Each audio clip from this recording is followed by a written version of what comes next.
말씀을 통해서 항상 기도하고 낙심하지 말 것을 이와 같은 제목으로 함께 은혜의 말씀을 나누겠습니다. 오늘 우리 성도님들 시간이 또 마침 오늘은 한글날이니까 시간들이 계셔서 차별금지법 바로 알기 오후 2시부터 아마 우리 성도님들 모두가 경청하셨으리라고 믿습니다. 못 들으셨으면 꼭 들어보세요. 지금 한국교회의 제일 위기는 이런 거예요. 강단에서 아무리 외쳐도 너는 너, 나는 나.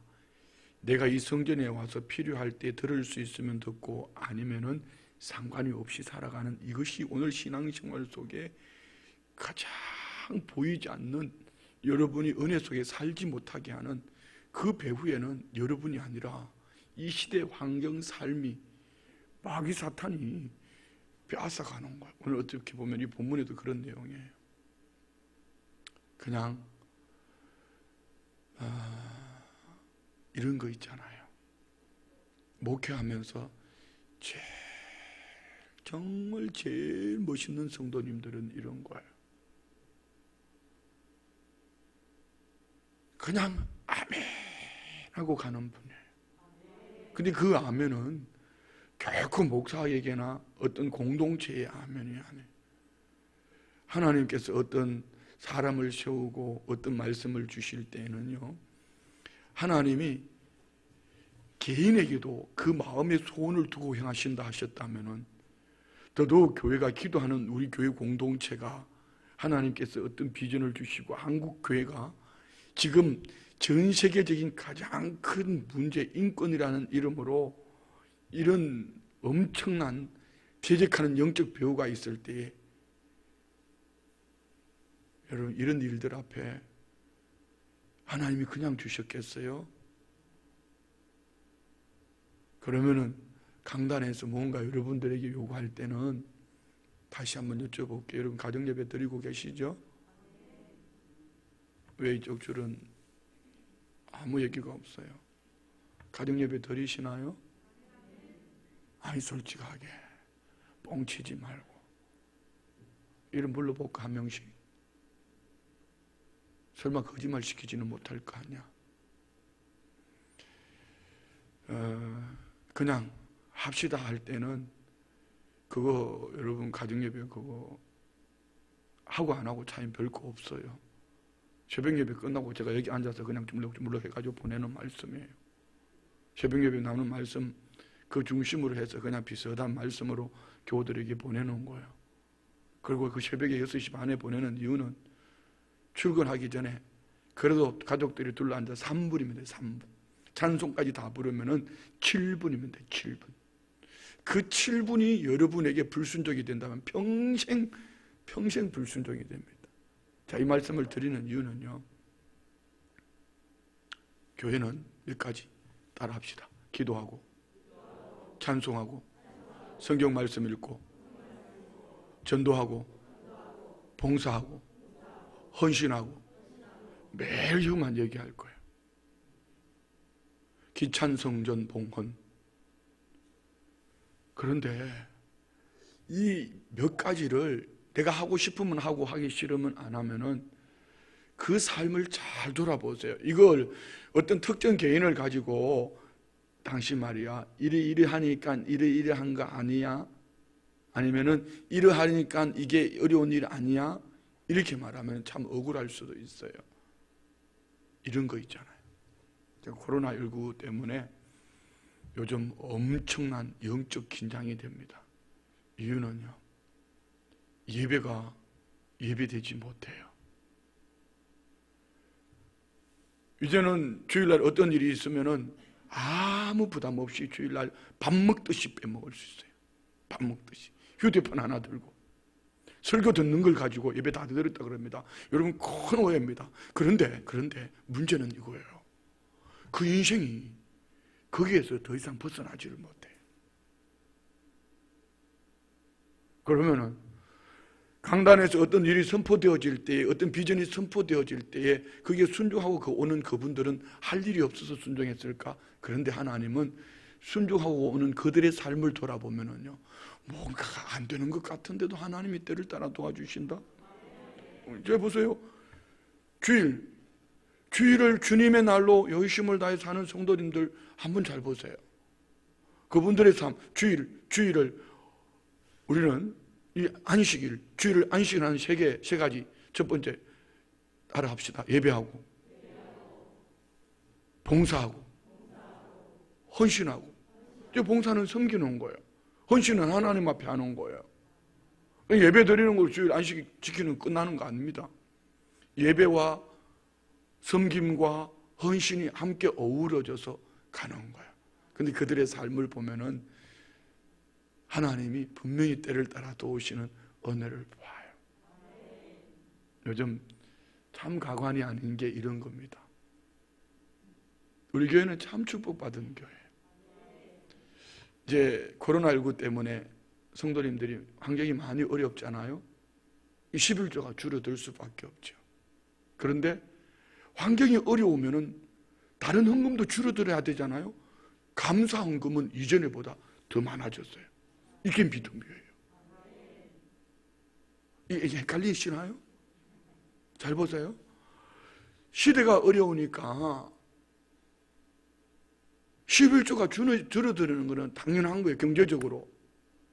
그런데 감사헌금이 늘어났다는 것은 무슨 얘기죠? 어려움 속에서 감사의 조건을 찾아가는 교회 참 복 있는 사람들이에요. 그런데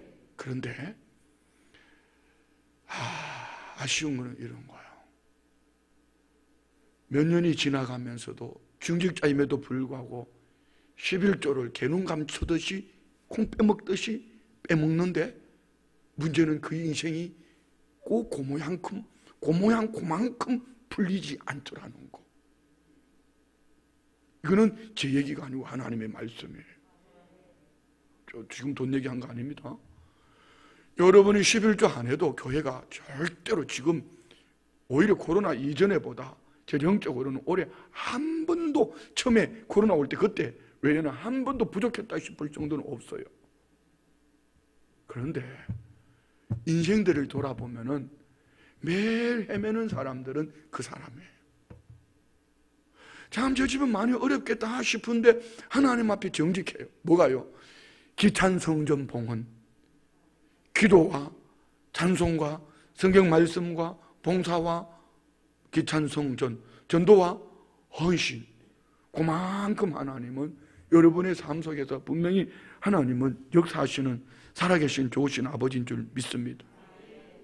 오늘 자별금지법 바로 알기를 들으면서 목사로서 책임의식을 느꼈던 것은 이겁니다. 크게 두 가지.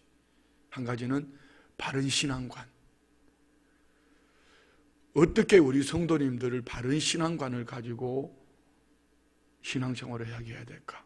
두 번째는요, 다음 세대입니다. 그 차별금지법 바로 알기를 주관하시는 분들이 평신도들이에요. 한 분은 변호사고요, 한 분은 교수님이에요. 그 두 분이 어느 누구도 여기에 중심에서 사지 못했던 걸 그 두 분이서 전국 네트워크가 아니고 세계적인 네트워크를 가지고요 하는데, 참 그분들 말씀 들으면서 어떤 생각 들으셨어요? 이야, 기가 막힌다. 나라 꼬라지는 나오나 신드롬에 빠져가지고 이상한 짓거리를 하고 있는데, 이런 악한 세태 속에서 저런 그리스도인이 있다는 거, 이거 참 멋있다. 정말 멋있다. 그런데 그분들이요 그냥 세워졌냐 말입니다. 한국교회에 고난의 때를 지나가며 환난의 때에 여기 계신 어르신 세대들이, 연세 드신 어르신 세대들이 저희 또래들 아닙니까?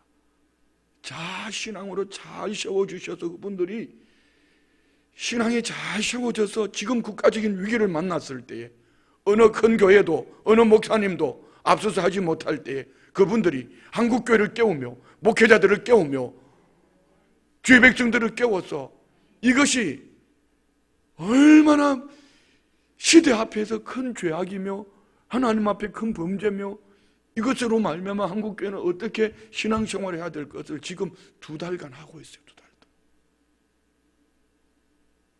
동안. 오늘 여기 계시는 우리 성도님들이 자녀들이 그 주인공이 되기를 원합니다. 이때 하면 크게 하면은 그것도 괜찮은 건데 오늘 여기 계시는 우리 학생들, 우리 중고등부 청년부들 여러분들이 그 주인공이 되기를 축복합니다. 예, 너무 중요한 거죠. 중간에 사회를 보신 우리 조영길 변호사님 나오셔서 그런 얘기를 하셨어요. 차별금지법이 지금 국회에서 얼마만큼 와 있나 이런 얘기를 하시면서 2도를 얘기했죠. 어느 도와 어느 도 얘기했죠? 안 들어보셨으니까 잘 모르시는구나. 강원도의 국회의원 8명 중에서 법제위원이 한 분이 계셔요. 여당 의원이죠. 강원도에 계시는 8분 국회의원은 우리 지금 강원기총과 계속 교통을 하면서 그분들은 이 법에 대한 부정적인 시각, 어쩌면 교회와 함께한 마음을 가지고 교회를 떠나서 악법이라는 것을 인식을 하고 있습니다. 더더욱 법제위원이 그래서 그분과 그 교수님들 또 변호사님 그분들하고 연결이 되어서 가서 충분한 대화가 되며 조영길 변호사님 그런 얘기를 하셨어요. 강원도는 또 충청도라고 그랬나요? 강원도는 기독교 연합회와 이렇게 잘 목회자들과 잘 이렇게 돼서 그분들이 이러면서 설명을 쭉 해주셨어요. 그 말씀을 들으면서 한켠에서 행정부와 교회와의 이 대화하면서 풀어나가는 것 때문에 유튜브에서 싸잡았어 말입니다. 욕을 했던 어떤 저 아랫지방의 모 기독교연합회 단체장이 있어요. 한번 생각을 해보는 거죠. 그냥 은혜로 들어서요. 오해와 편견 말입니다. 마침 오늘 어떤 목사님이 이런 글을 하나 보내주셨는데 여러분 한번 들어보실래요? 필리핀에 한 3분이 이제 사업을 하러 갔어. 남자분이 3분이 사업을 하는데 이제 생활하기 어려우니까 필리핀에는 필리핀 현지인들을 가정부를 이렇게 많이 써요. 한 분 가정부를 이렇게 통해서 자기들 옷도 빨고 식사도 준비해주고 이렇게 했는데 참 이 3분에게 흡족할 만큼 이 가정부가 일을 너무 잘하는 거예요. 그런데 한 가지, 이 3분이 꼭 일을 끝나면 저녁에 술을 한 잔씩 하는데 매일 자기들이 먹다 남겨놓은 술보다 술이 점점 없어지는 거예요. 이 내심 느낌에 아니 술이 자기 3명이 마시는데 없어지는 그 집안에 들어온 사람은 가정부 하는 사람밖에 없잖아요. 그래서 이제 말은 못하고 며칠 지나면서 이제 한번 이게 시험을 해본 거예요. 이 술을 표시를 자기도 했겠죠. 표시를 해놓고 보니까 아니나 다를까 또 술이 줄어들었더래. 나중에는 이제 이 3사람이 참다 안 되겠다 해서 이 가정부를 불러놓고 이 술이 우리가 이만큼 먹다가 이렇게 남았는데 술이 왜 없어지는지 모르겠다고 그랬더니 가정부가 하는 말, 내가 요리할 때마다 아니야 중요한 거 빼먹은 거 하나 있다. 아이 진짜. 그래서 가정부가 술을 먹는다는 이 사람들에게 확신이 온 거예요. 그래서 술병에다가 이 3사람이 오줌을 받아가지고 병 안에다가 오줌을 넣어놨어. 그래가지고 이 가정부를 불러서 얘기하는 거예요. 이 술이 없어지는데 술이 어떻게 된 거냐고 물었더니 가정부가 요리할 때 매일 조금씩 넣었다고. 저는 그 글을 읽으면서요, 오늘 우리 한국 교회가 정부와의 관계 속에 서로 오해와 편견이 어쩌면은 하나를 만들어 가야 될 교회가 하나님 앞에 개인적으로 샬롬, 예수님 안에서 샬롬, 이웃들과의 관계 속에서 우리 교회 안에 공동체 안에서의 샬롬, 이것이 저 불신자들 세상과의 샬롬, 이것이 돼야 되는데 모르겠어요. 교회 안에서는 개인적으로는 샬롬이 되고 교회 안에서는 샬롬이 되는지 모르겠는데 세상과 샬롬이 되지 못하고 있어요. 그러니까 언론은 막 언론들이 지들이 하고 싶은 대로 하고 정부는 막 그런 느낌은 꼭 정부에서 느끼는 오해는 교회는 무조건 반대하는 것처럼. 그런데 오늘 차별금지법 바로 알기를 대통령이 그 강의를 들었다면, 국회의원이 그 강의를 듣는다면은 절대로 교회가 차별금지법을 반대하는 것이 아니라 이는 이 시대의 악법이라는 것을 알게 될 것입니다. 그럼 저와 우리 마찬가지입니다. 그런데 이 오해와 편견이 오늘 세상과 교회와의 관계 속에만 있는 것이 아니더라는 거죠. 우리 신앙 안에도 잘못된 오해, 특별히 순복음 교회. 우리는 예전에 제가 초신자로 신앙생활할 때는 목사님들이 그런 얘기를 많이 하셨어요. 기도원에 올라가면은 성령 세례를 받고 와야 되고, 성령 세례를 받으려면은 소나무 하나라도 뽑고 와야 된다. 그래서 막 그냥 달라고 때를 서라. 하여튼 안 주면은 내려오지 마라. 막 이렇게 죽을 각오를 하고 가라. 뭐 이런 얘기죠. 근데 오늘 본문에 보면 좀 그런 뉘앙스예요. 그래서 이것을 기도에 대해서 설교를 하면서 밤낮 주야로 부르짖으면 하나님 들어주신다. 그러면은 여러분 직장을 뭐하러 가요? 여기 성전에서 매일 엎어져가지고 밤낮 주야로 부르짖고 하나님 돈 주세요, 하나님 건강 주세요, 하나님 우리 가정에 애들 주세요. 그거 하고 자빠졌지 뭘 하고 직장 가냐고. 애들 학교 뭘 가요? 요즘 코로나 때문에 어려운데 성전에서 그냥 다 모이라 하고 격리해 시켜놔놓고 하루 종일 앉아가지고 찬송 부르고 기도하고 찬송 부르고 기도하고 밤낮 주야로 부르짖고 기도하면은 하나님께서 들어주시지 않겠느냐, 그런 내용일까요? 오늘 이 말씀은 1절과 8절을 보면은 그 말씀이 아니라는 걸 알 수가 있습니다. 1절 봅시다. 예수께서 그들에게 항상 기도하고 낙심하지 말아야 할 것을 비유로 말씀하여. 기도하고 낙심하지 말아야 할 것. 예수 믿어도 낙심할 일이 있다.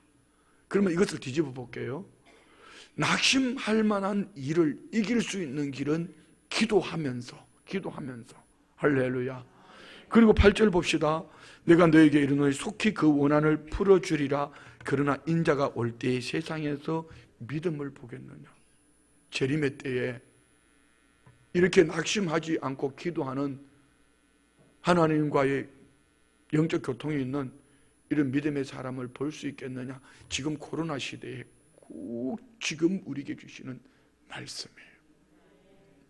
오늘 새벽 말씀 혹시 새벽에 안 나오셨더라도 우리 성도님들 새벽에 못 나오셔도 설교 말씀 다 들어보시죠?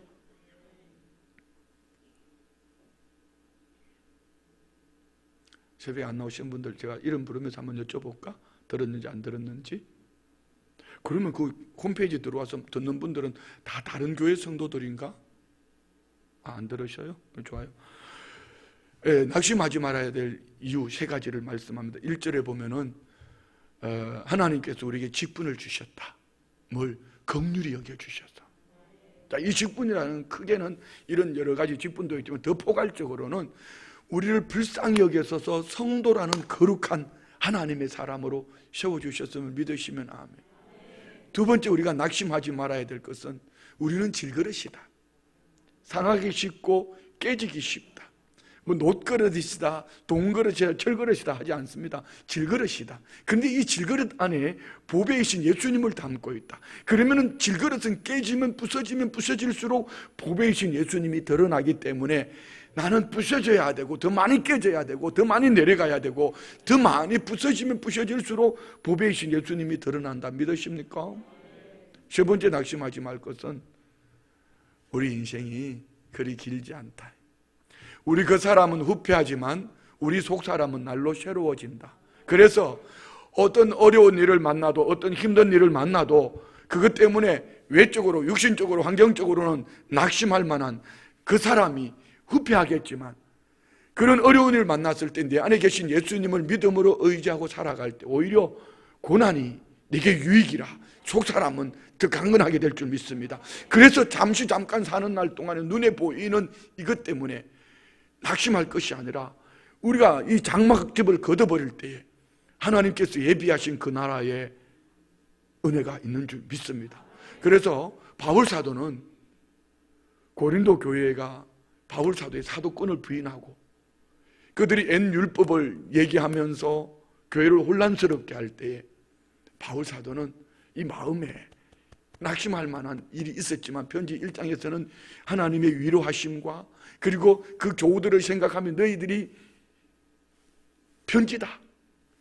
너희들이 편지다. 눈물로 편지를 보내면서 4장에서 오히려 그는 감옥에 갇혀 있으면서 낙심하는 것이 아니라 내가 낙심하지 않는 이유는 이 세 가지. 나를 긍휼히 여겨서 기한치분 주시고 나를 질그릇 같은 내게 보배이신 예수님이 내 안에 담겨졌으니 낙심하지 아니하고 할렐루야. 그 사람은 이런 힘든 일 때문에 부셔지고 낡아지고 늙어지지만 그러면 그럴수록 내 안에 계신 예수님이 우리 주의 성령이 내 안에서 열매를 맺게 할 뿐 아니라 나의 선한 영향력이 속 사람이 더 강건하게 하시니 할렐루야. 그래서 나는 낙심하지 않는다. 그런데 오늘 예수님은 이렇게 말씀하셨어요.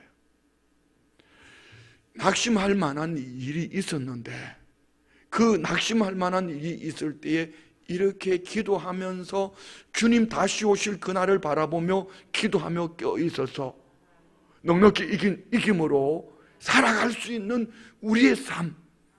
오늘 여러분 저는 차별금지법 바로 알기를 들으면서요 막 화도 날라고 그래요.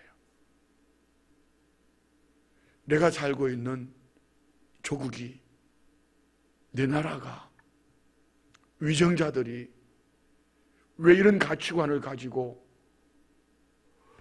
정말 백성을 생각하는 것도 아니고 그것이 어쩌면은 어떤 이들은요 이것을 발휘하면서 잘못됐다는 걸 알매도 불구하고 자기 이권, 내 이름 아니면 어떤 정권, 자기 무언가 그것을 위해서 온 나라를 이상한 구덩이 속으로 집어넣는 거예요. 막 화가 나려고 그래요. 어떻게 위정자들이 당리당략 개인살이 사욕을 위해서 온 나라를 더더욱 다음 세대들을 초등부도 부족해서 이제는 유치원 다니는 아이들까지 성교육이라 해서 이상한 것을 이렇게 그리고 교과서를 역사를 뒤집어서 이게 뭔 나라냐 막 이러면서 막 화가 나려고 그래요. 그런데 오늘 이 말씀이 생각이 났어요. 1절 말씀 봅시다. 1절 다 같이 시작. 예수께서 그들에게 항상 기도하고 낙심하지 말아야 할 것을 비유로 말씀하여 이르시되. 자, 계속 읽을게요. 제가 어떤 도시에 하나님을 두려워하지 않고 사람을 무시하는 한 재판장이 있는데, 자 여기에 예수님이 말씀하시는 이 당시로 보면은요, 그 당시 문화 속에는 재판장이 유대인들은 재판장이 없었어요. 그러면 로마의 속국가에 있었으니까 뭐 두 가지를 해석할 수 있습니다. 한 가지는 이 재판장이 이방인이었을 것이다. 아니면은 이방인 로마의 속국 아래 꼭 세리장처럼 어떤 돈을 주고 이 직책을 사서 뭐 괴롭히는 그냥 그런 사람 뭐 이렇게 또 적용들을 합니다. 어떻든 하나님을 두려워하지 않고, 두 번째는 사람을 무시하는 정의가 굽은 사람. 근데 그가 판결을 내리는 재판장이란 말이에요. 여기에 3절 시작. 그 도시에 한 과부가 있어 자주 그에게 가서 내 원수에 대한 나의 원한을 풀어주소서 하되, 그 도시에 한 과부가 있는데 자주 그에게 가서 내 원수에 대한 나의, 왜 유대 동족 그들의 같은 유대인들 아니면은 뭐 랍비 회당장 찾아가지 않고 왜 이방인 재판관 아니면 불의한 재판관, 하나님을 무시하는 그 사람, 더더욱 과부가 그 당시 문화로는 여자가 재판장에 갈 수도 없어요. 이거는 무슨 얘기일까요?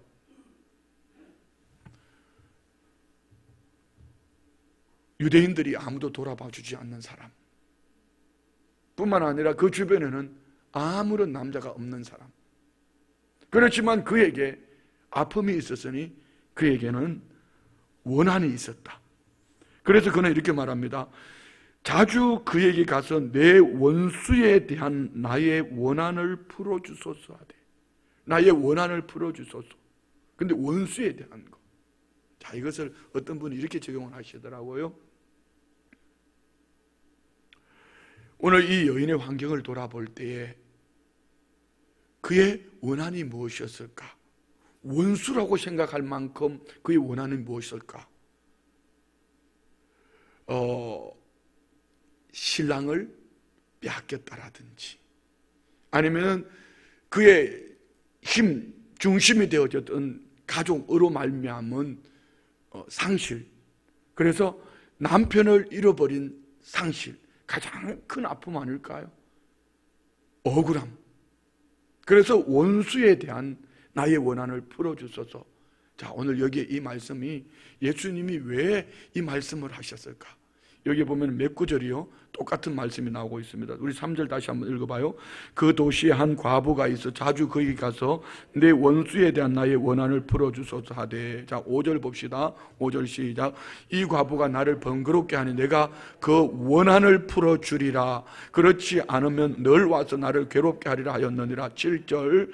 하물며 하나님께서 그 밤낮 부러짓는 택하신 자들의 원한을 풀어주지 아니하시겠느냐. 8절. 내가 너에게 이르노니 속히 그 원한을 풀어주시리라. 자, 그러면은 이 원한 4구절이나 나옵니다. 8구절 중에. 오늘 예수 믿는 저와 우리 안에 가장 큰 원한은 뭘까요?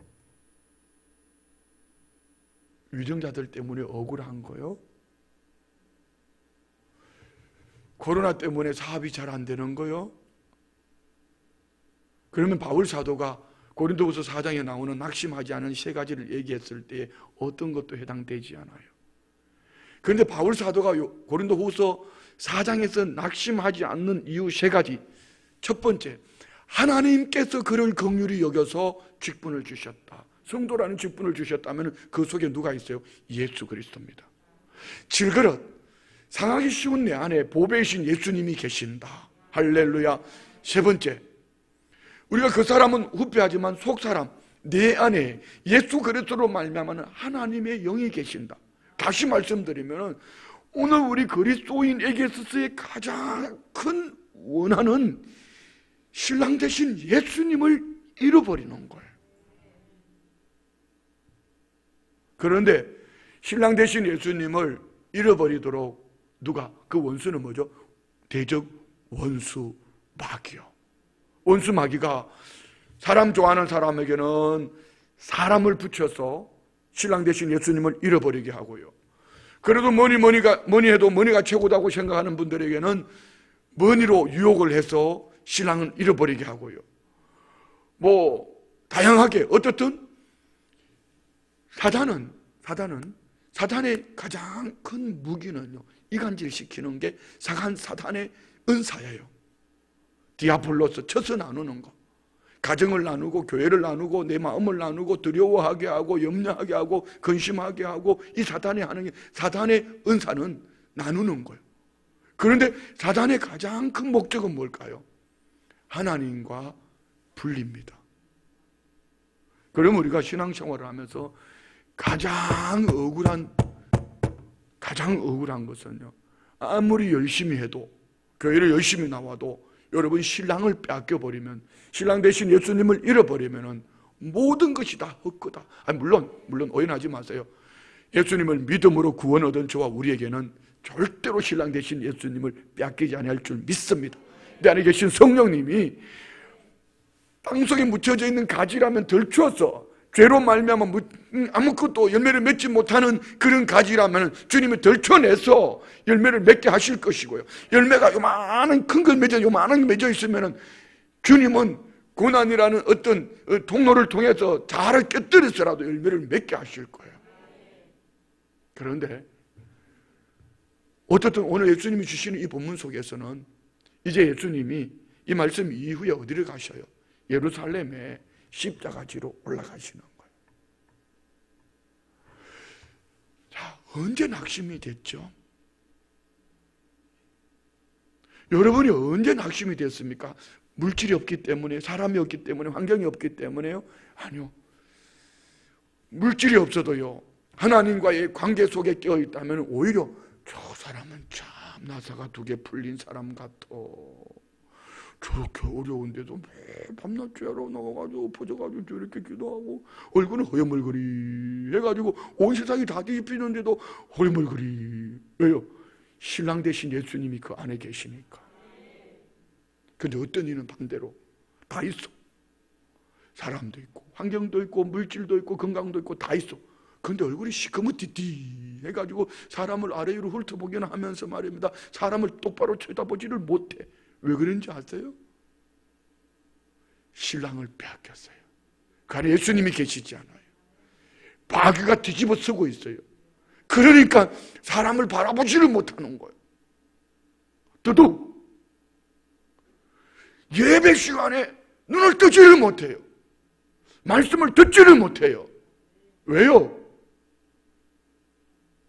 신랑 대신 예수님을 빼앗기고 하루의 삶이 힘을 다해 살았지만은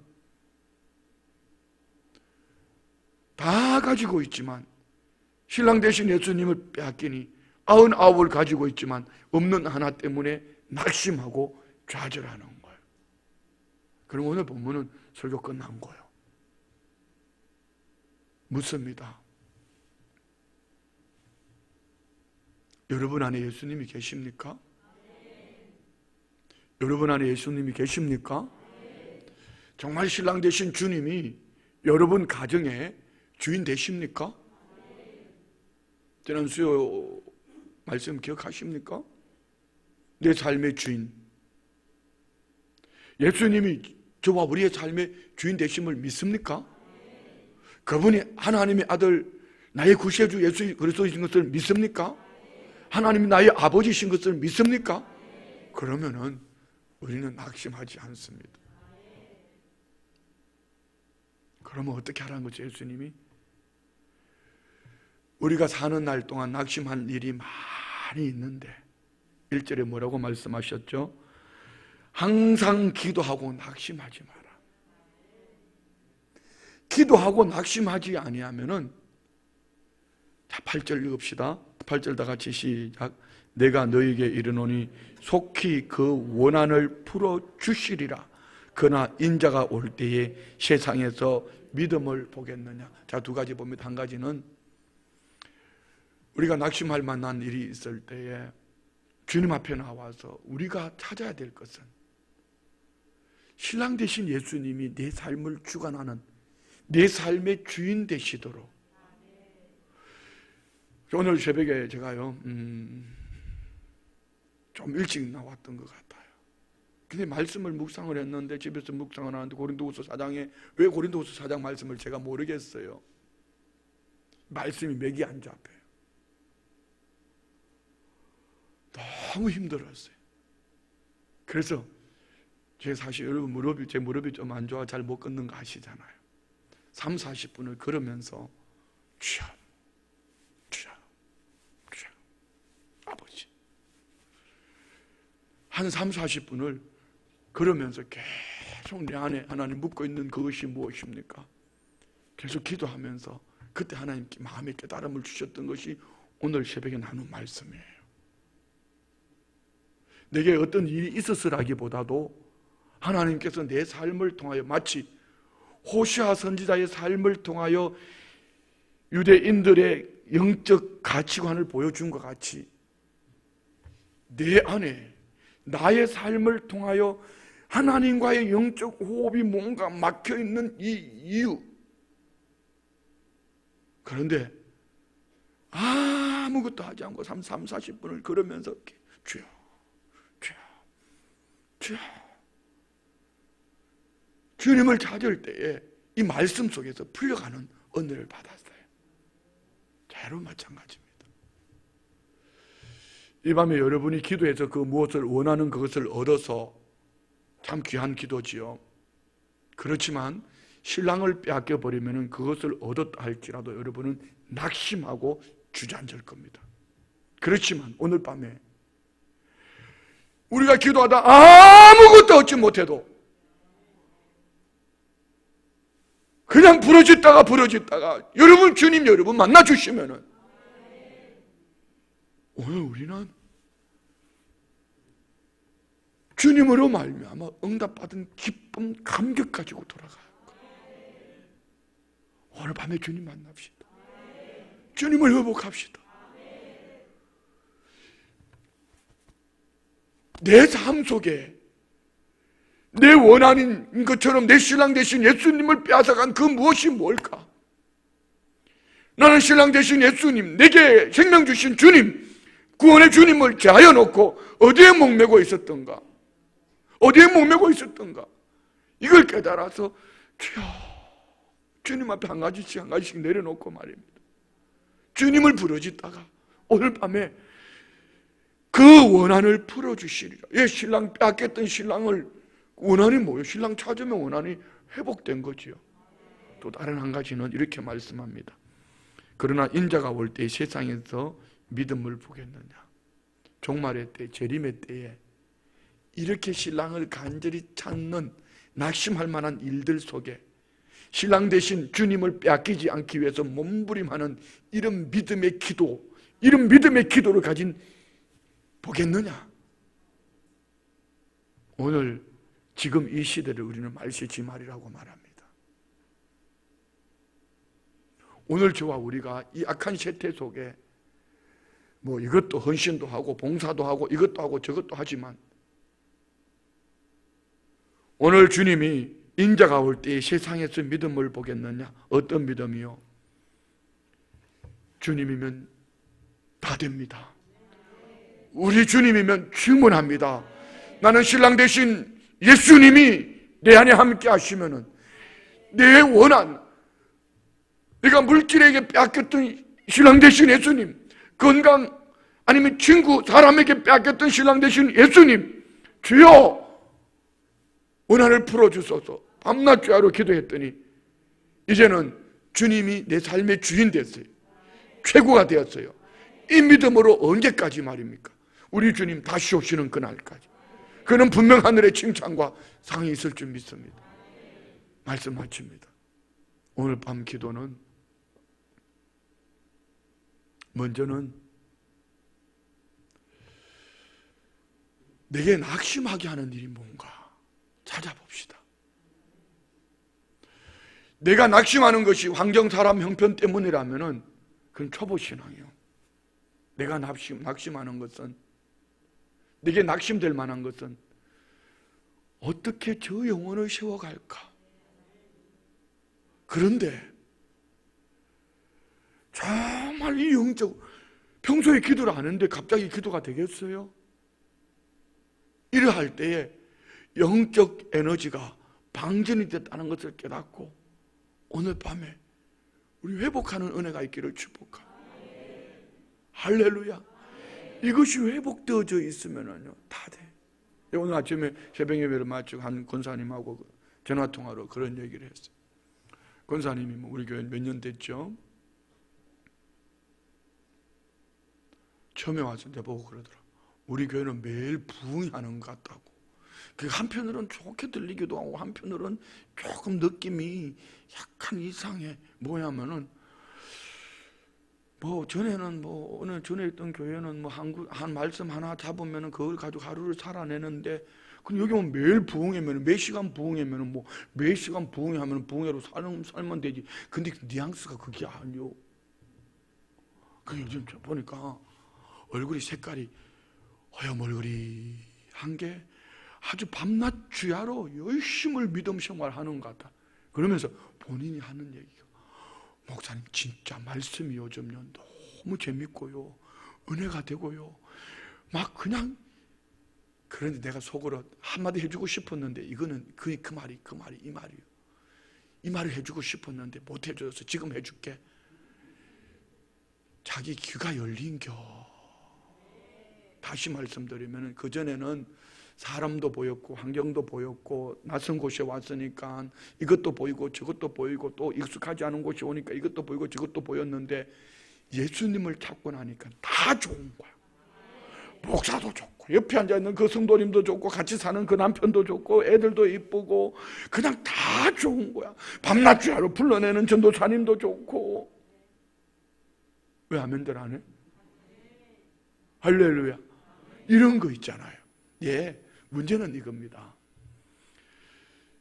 신랑 대신 예수님 찾으면 다 좋습니다. 이게 우리의 원한이 돼야 됩니다. 아멘. 나는 무엇 때문에 신랑을 빼앗겼나? 무엇 때문에 신랑 대신 예수님을 빼앗겼나? 주님, 오늘 밤에 회복시켜 주십시오. 내 안에 주님이 내 삶의 주인이 있은 것을 깨달아 믿음으로 회복되어지는 이 믿음으로 우리 주님 다시 오시는 그날까지 이 믿음으로 승리하게 하여 주옵소서.